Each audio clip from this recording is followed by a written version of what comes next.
Index funds or ETFs, what's the better choice for your money? Let's simplify this once and for all.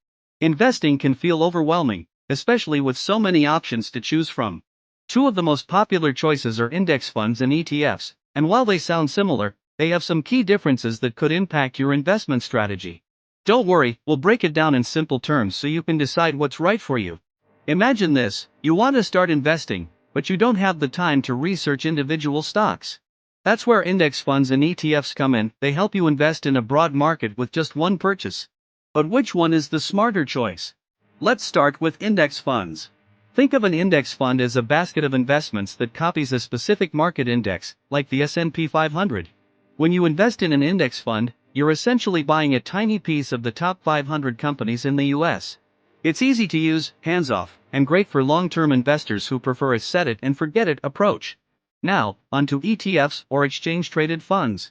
They're also a basket of investments that follow an index, but with one key difference: ETFs are traded on the stock market, just like individual stocks. This means you can buy or sell ETFs anytime the market is open, giving you more flexibility. Here's a quick example to make it clear. Imagine you want to invest in the S&P 500.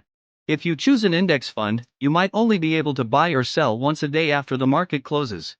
But with an ETF, you can trade throughout the day, just like you would with shares of Apple or Tesla. So, which is better? It depends on what you value most. If you're focused on long-term growth and don't mind waiting until the end of the day to make changes, index funds might suit you. They often have slightly lower fees and are super straightforward. But if you prefer more control or want the ability to buy and sell during the day, ETFs are a solid choice. Plus, ETFs might be more tax efficient, especially when it comes to capital gains.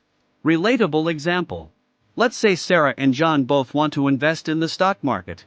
Sarah is busy with her 9-to-5 job and prefers simplicity, so she chooses an index fund.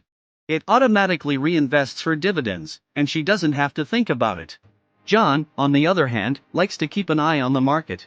He appreciates the flexibility of ETFs and trades occasionally when he sees an opportunity. Both Sarah and John are making smart choices based on what works for them. So, there's no one-size-fits-all answer. Index funds are great for simplicity and long-term investing, while ETFs offer flexibility and potentially better tax advantages.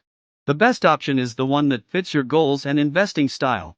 If you found this helpful, don't forget to like the video, subscribe to the channel, and leave a comment below. What's your investing style, index funds or ETFs? Let us know.